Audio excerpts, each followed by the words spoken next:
Halo sahabat Kompas TV, bersama saya Theo Reza. Sekarang saya berada di rumah kuasa hukum Liga Akbar.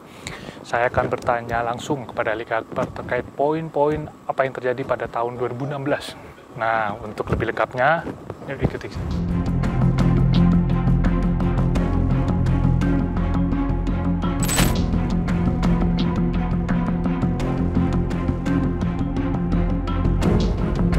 Tanya dulu ke Liga Akbar soal kronologi lah. Malam kejadian tahun 2016 itu gimana Liga Akbar itu mengetahui Vina sama Eki? Ya, awalnya itu kan saya ada di SMA 4, masih nongkrong di SMA 4. Ada teman saya yang mengabarkan kalau almarhum Vina dan Eki itu nggak ada, dikabarkannya karena kecelakaan. Dan di situ mencari informasi, saya ke rumah sakit Cermai dulu awalnya. Di situ tidak ditemukan juga, lanjut ke rumah sakit Gunung Jati. Di jalan ketemu teman juga, teman. Setelah di rumah sakit Gunung Jati, di ruang jenazah itu sudah ramai. Ada teman-teman juga di situ. Dan dimintai klarifikasi oleh dokter dan security-nya di situ, mengkonfirmasi ini almarhum Eki atau Vina bukan. Setelah dari situ saya mengabarkan keluarganya, mengabarkan ibunya. Apa respon ibu waktu itu misalnya? Ibu dari Eki ataupun Vina? Responnya awalnya dia nggak percaya. Saya cuma minta datang untuk ke rumah sakit aja. Nggak tega saya ngomongnya. Nggak tega. Setelah itu dikabarkan ke ibunya datang ke rumah sakit, dimintai keterangan juga. Saya dimintai keterangan. Setelah itu dimintai untuk mengabarkan keluarganya Vina. Dari situ saya dibantu sama teman saya, diantarkan ke rumahnya Vina. Setelah di rumahnya Vina pun di situ ada yang sedang berduka. Saya izin untuk mengabarkan keluarganya, ditanyain ada apa mas, saya cuma bilang Vina udah di rumah sakit, dan mengatakan emang ada apa, kecelakaan. Awalnya bilang kecelakaan. Pas ketok rumahnya yang merespon itu ya neneknya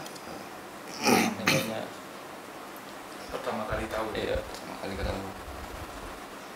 Setelah itu ya neneknya juga nggak percaya, terus marah-marah. Kata warga, ya udah mas, pulang lagi aja. Setelah itu udah. Setelah itu langsung pulang. Balik lagi ke ruang jenazah. Iya. Cukup sampai di situ aja ya? Berarti hari itu sampai pas di rumah sakit Gunung Jati itu, di ruang jenazah, nungguin sampai jenazah almarhum Eki sampai dibawa ke rumah. Pagi jam 6 atau jam 7 itu saya, ibunya, sama teman saya juga ke rumah dulu nungguin jenazah diantarkan. Soal 8 terpidana dan satunya kan udah bebas sekarang satu tangan. Liga Akbar kenal nggak sih dari 8 orang itu? Enggak kenal. Nggak tahu.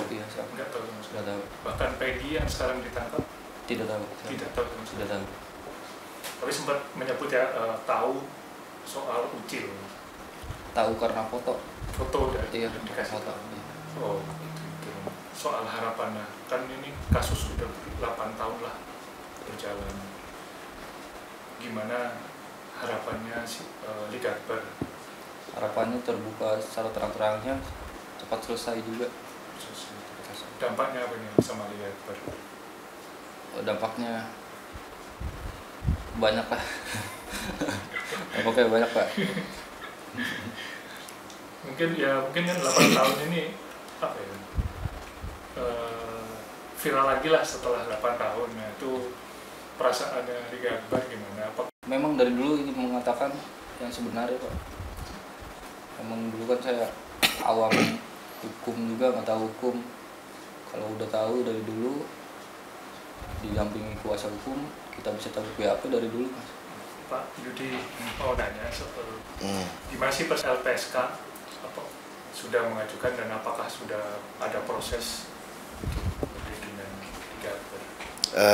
Ya, untuk terkait perlindungan ke LPSK, kebetulan kami juga kuasa hukum Liga Akbar sudah bertemu lah dengan perwakilan komisioner dari LPSK.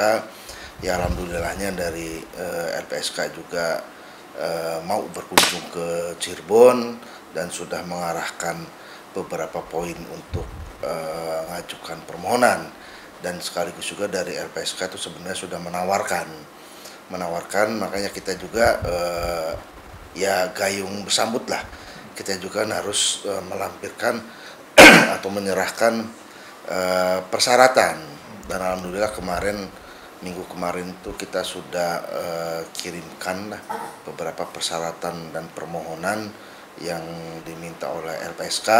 Mungkin nanti ke depannya tinggal kelengkapannya lah, barangkali ada yang kurang-kurang.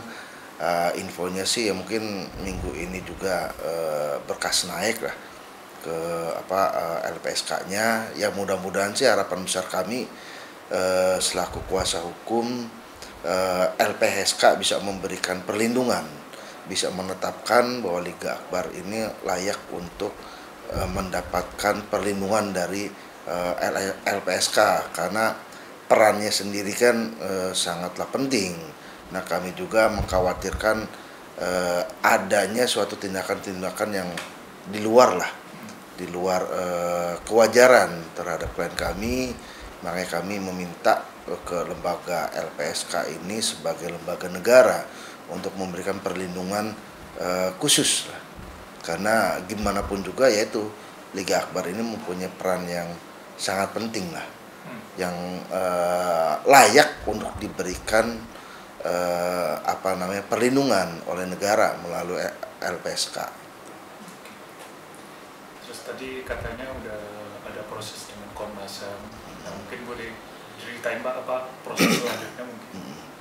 Iya, tadi barusan dari komisioner Komnas HAM juga sudah merespon dan datang langsung ke tempat kami, di mana Komnas HAM juga sudah komunikasi lah dari jauh-jauh hari. Ya, alhamdulillahnya hari ini bisa bertemu, dan tadi juga ada sedikit pemeriksaan, pertanyaan-pertanyaan ya terkait dengan kronologis yang sudah di pemeriksaan dulu di Polda Jabar, maupun kronologis yang terdahulu yang 2016.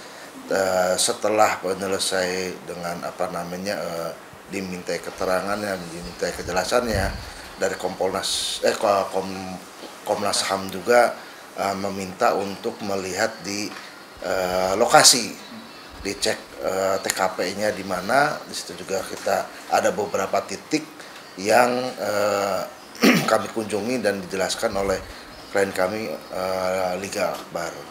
Mudah-mudahan dengan adanya gambaran dari keterangan-keterangan Liga Akbar, mudah-mudahan bisa memberikan titik terang lah untuk permasalahan ini biar bisa terungkap, terutama untuk Peggy Setiawan. Gimana pun juga Liga Akbar ini sama sekali tidak mengenal dan tidak mengetahui Peggy Setiawan. Tuh, mudah-mudahan dari keterangan dari Liga Akbar ini bisa memberikan dampak yang positif kepada Peggy Setiawan, karena gimana pun juga menurut klien kami Liga Akbar itu sama sekali tidak mengenalnya.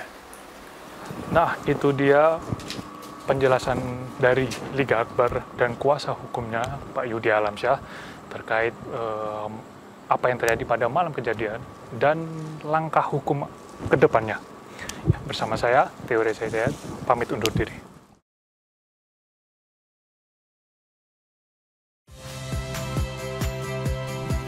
Saya Yasir Neneama. Saksikan program-program Kompas TV melalui siaran digital, pay TV, dan media streaming lainnya. Kompas TV, independen, terpercaya.